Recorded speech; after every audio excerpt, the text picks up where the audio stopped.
Andai kata selepas pilihan raya ada pertukaran tampuk pemerintahan, betul? Mungkin pembangkang dan sebagainya. Apakah status saman yang ada sekarang sekiranya kerajaan tu bertukar? Sama je, berterusan. Kalau dia saman contoh, dia saman hospital, Kementerian Kesihatan, kemudian Kerajaan Malaysia, sama je. Tak kisahlah siapa yang memerintah, jalan juga.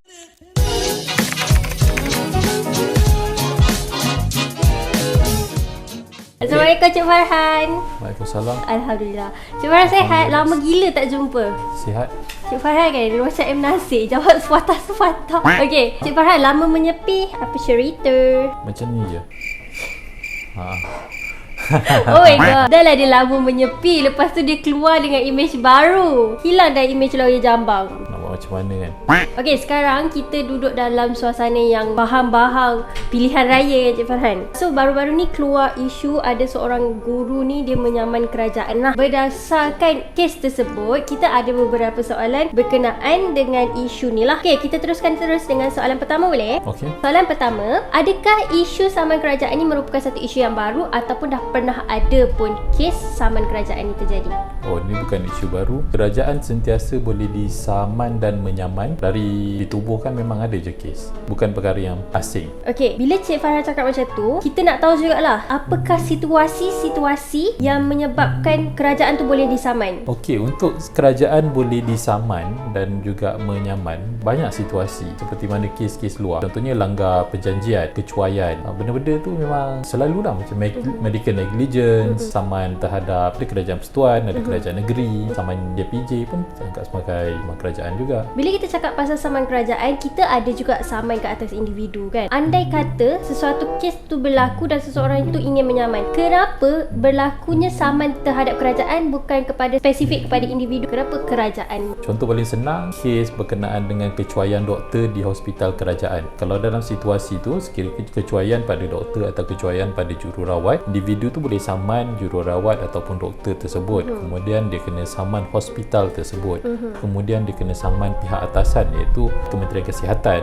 Kemudian dia boleh saman juga kerajaan persekutuan. Kalau contoh dalam situasi libatkan kerajaan negeri, libatkan Jabatan Kerja Raya, mana-mana di bawah kerajaan negeri pun sama juga. Contohnya kecuaian dari segi ada berlaku kecuaian di pihak, saya contohlah Jabatan Kerja Raya disediakan Dewan Balai Raya. Balai Raya tu orang buat event, kemudian Balai Raya tu runtuh contohnya. Kemudian nanti dia boleh saman. Dia boleh saman siapa yang sepatutnya individu yang handle Balai Raya tu untuk pastikan dalam keadaan baik. Dia boleh saman individu tersebut, dia boleh saman JKR, dia boleh saman juga kerajaan negeri. So memang kerajaan boleh disaman dan juga kerajaan boleh menyaman. Contoh menyaman kerajaan beli barang, dia tak terima barang daripada mungkin order daripada syarikat luar, sama kerajaan boleh saman syarikat tersebut juga.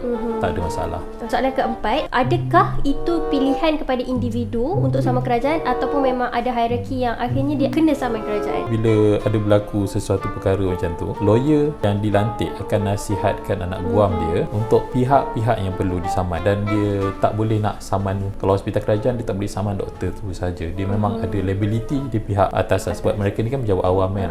Jadi memang kena bawa masuk sekali. Memang ada prosedur yang khas dan ada time frame yang perlu dipatuhi juga. So, soalan kelima, kita duduk dalam bahang politik sekarang ni kan. Dah ada kes orang sedang menyaman kerajaan yang current kerajaan. Jadi persoalan timbul, andai kata selepas pilihan raya ada pertukaran tampuk pemerintahan, betul? Mungkin pembangkang dan sebagainya.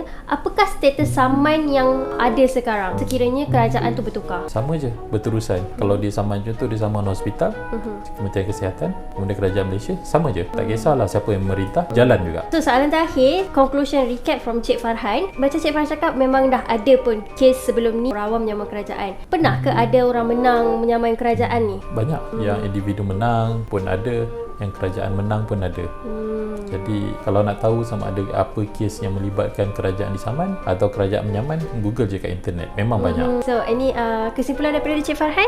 Kesimpulannya, kalau ada berlaku apa, contohnya kecelakaan ke, ada breach of contract ke dengan pihak kerajaan, kena buat tindakan dengan segera. Sebab apabila melibatkan tuntutan dengan kerajaan ni, dia ada time frame dan juga prosedur khas yang diorang kena patuhi. That's why kita kena alert dengan peguam and then cuba cari peguam yang pandai memberi nasihat. Betul. Okay, thank you Cik Farhan. Okay, terima kasih. Hello, Miss Sai. Macam ni lah. Korang dah tengok video tadi? Jangan lupa untuk like Button share jangan lupa. and subscribe, guys. Jangan lupa tekan lonceng. Kalau kamu ndak buat, kamu kena dakwa. Court is now in session. Kan dah kena dakwa.